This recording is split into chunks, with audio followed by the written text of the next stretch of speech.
I met Pete a long time ago.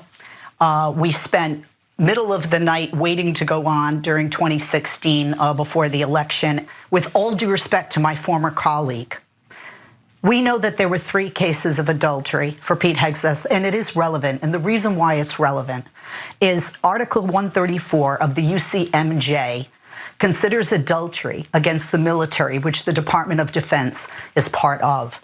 You can't lead an entire organization and all these people if you can't lead by example.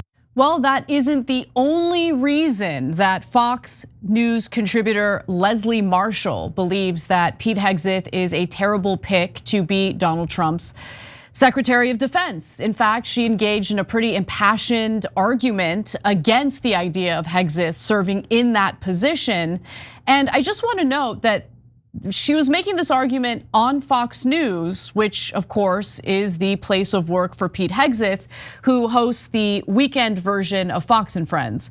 But I want to give her a lot of credit because she opened up about her own personal experiences and why she believes that he would be a terrible person to lead the Pentagon. It all started though with Howard Kurtz, host of MediaBuzz on Fox, detailing how Mediaite obtained the police report which described Hegseth as very drunk and more. And of course that police report had to do with sexual assault allegations. So let's listen to his framing before we get to more of what Leslie Marshall had to say. But Leslie, Mediaite obtained this police report from California authorities from back in 2017 and says, Hegseth appeared very, very drunk. He got into a fight with Jane Doe, that's how she's being referred to, that she repeatedly said no. And a rape kit confirmed the sexual encounter. Again, Pete Hegseth says this was consensual. So I just wanted to show the framing of the question because, oftentimes when we think of right-wing media, when we think of Fox News especially, you hear one side and it's typically the side that's more friendly to the right wing. In this case, you have Howard Kurtz just very frankly explaining that the police report said some pretty terrible things about Pete Hegseth, so I want to give him credit for that. Now, with that in mind, after Leslie Marshall explained, the issues with Hegseth's infidelity in marriage and all of that, she then went on to talk about something far more serious. Let's take a look. I'm a rape victim, and I can tell you there's a reason 1 in 10 rapes go unreported. And it's very difficult for a woman to go in and have a rape kit done. It's physically, mentally, and emotionally very difficult to go through that process, as I have. And I can tell you that just very personal in my deep core, somebody doesn't do that with their husband and their kids in the hotel, texting their husband. Somebody doesn't go into the hospital and subject herself to that. And I have to say, I as a woman and as a victim, I believe the victims.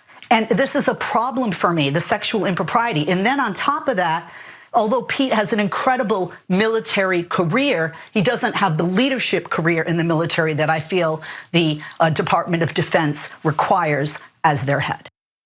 So she really seems to side with the alleged victim in the sexual assault. And I do think she brings up some important points here, right? Like the idea that a woman would go put herself through the process of a rape kit if she was lying about the alleged rape. The fact that she was at this conference with her husband and how weird it would be to engage in a consensual extramarital affair with your husband at the conference. But as Cenk and I talked about previously, when it comes to these allegations, we really have no way of adjudicating it. We're not equipped with that ability, and so we don't know for sure if he did it or not. She seems to, lean in the direction of it's likely that she's not making this up. Okay, and she also notes that he doesn't really have the experience in order to have such an incredibly important title and role within the upcoming administration. And I agree with her on that. He might have served in the military, he might have done well in the military. Doesn't necessarily mean that he is well equipped to lead the Pentagon. But I'm curious what you think, Cenk, because she came out there likely expressing this to an audience that might not be so receptive to the message. And she did so while disclosing that she herself was a victim of rape. Yeah, I thought it was courageous of her, Yeah. and it's an interesting perspective, and it affects me a little bit in terms of whether I think he did it or not. And but it's super hard to know. As we discussed earlier, there's evidence publicly that he did it. He did something wrong. There's evidence that he didn't. And I'm not in that investigation. I cannot judge it. We just don't have enough information. So I understand what she's saying. The reason it moves me a little bit is because she's like, look, the pattern fits someone of who was assaulted, not a pattern of someone who wasn't assaulted. Okay, that has some degree of credibility to it, and that moves me in terms of how I view it a little bit. But it doesn't move me enough for me to say I know definitively, because I just don't, right? So I don't know what to do with that. So that's point one. And guys, I always think, and I know sometimes it drives folks crazy, but I always think shoe on the other foot. What if this was a great candidate that we loved on policy and Hegseth is not? And I'm gonna get to how terrible Hegseth is on other matters in a second. But if he was on our side and we loved his policies and these same exact charges came out, what would we think? And I have to tell you, I would say inconclusive. There's just literally no way of knowing. And she mentions her own rape. That's very courageous of her, and I appreciate her doing that. And it's relevant because of how she views those patterns, right? At the same time, obviously Pete Hegseth didn't do that. Somebody else did that.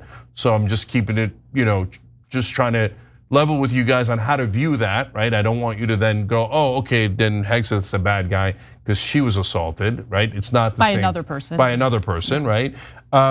The infidelity point is another interesting one that I'm not overly moved by. So yes, she's right. The military has a rule that you cannot commit adultery. And so he has committed adultery on multiple occasions, apparently. And so 3 at least that we know of publicly, that I don't think he denies. He certainly doesn't deny this one. He said this was a consensual affair, the one that happened in 2017.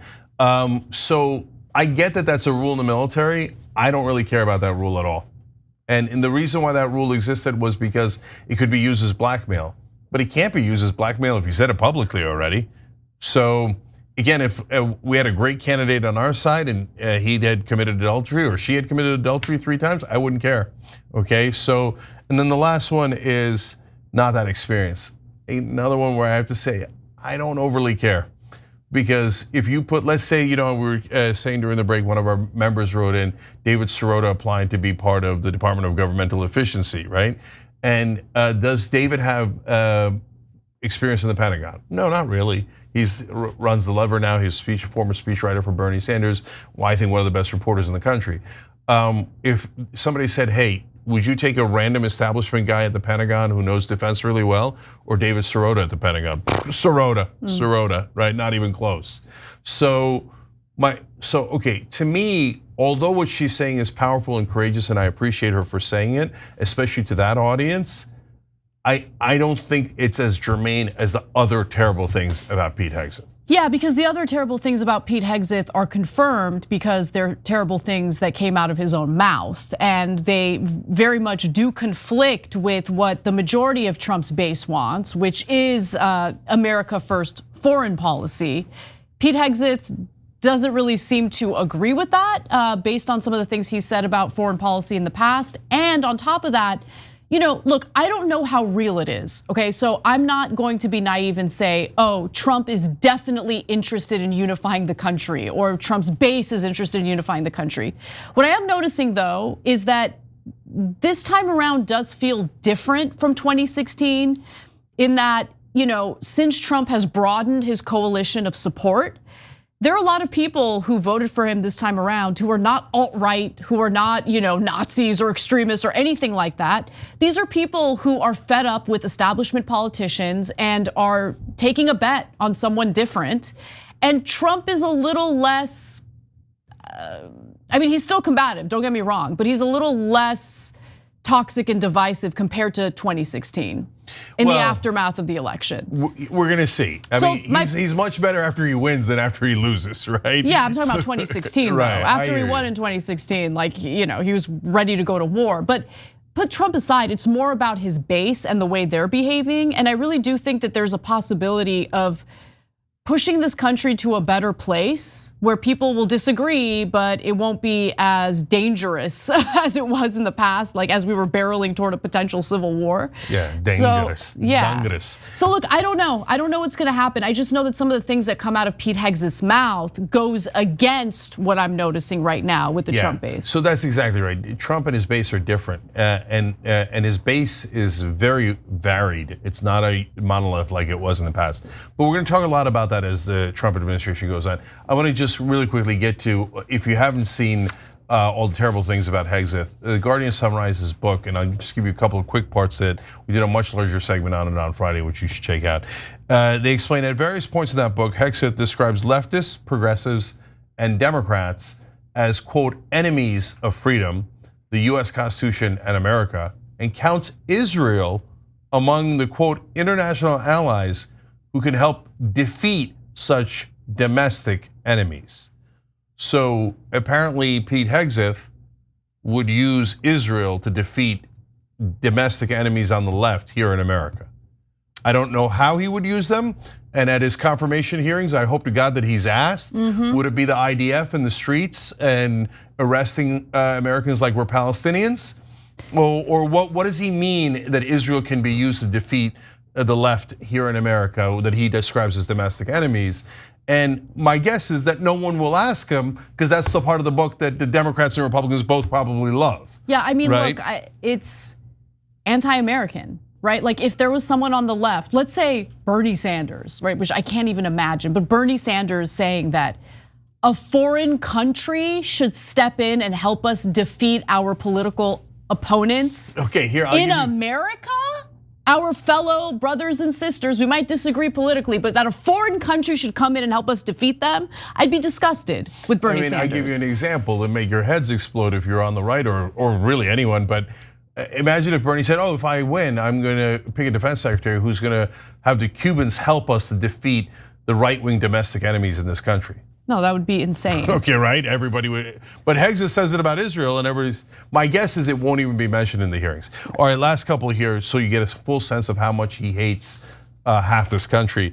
Elsewhere in the American Crusade, he writes, and yes, it's called American Crusade, quote, the hour is late for America. Beyond political success, her fate relies on exercising the leftist specter dominating education, religion, and culture, a 360-degree holy war for the righteous cause of human freedom.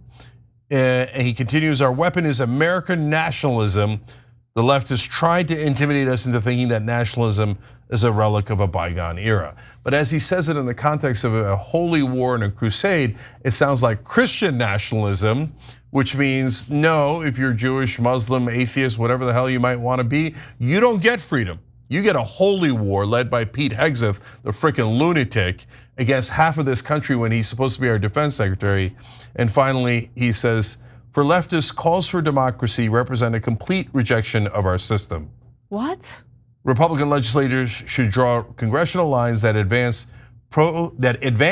pro-freedom candidates and screw Democrats. Yeah, this is that is him saying, I'm against democracy and we should rig the system so we always win and the Democrats are screwed over. No, my answer to that is hell no. Screw Pete Hegseth. I don't want any part of him, and I hope to God that he's not our defense secretary. Yeah, I agree with you wholeheartedly. And I don't think it's gonna be beneficial for Trump to have someone like that in his administration. I have no doubt that he'll probably get involved in something that'll be controversial and it'll be a headache for Trump. I think that there are better appointees. I'm sure he'll pick someone else that I don't favor, and it's not about me, right? But at least pick someone who isn't interested in engaging in that kind of disgusting, toxic, divisive rhetoric, especially at a time when Trump has managed to increase his support among people who traditionally didn't vote for him or support him. So something to keep in mind. Thanks for watching The Young Turks, really appreciate it. Another way to show support is through YouTube memberships. You'll get to interact with us more. There's live chat emojis, badges. You've got emojis of me, Anna, John, JR. So those are super fun. But you also get playback of our exclusive member-only shows and specials right after they air. So all of that, all you gotta do is click that join button right underneath the video. Thank you.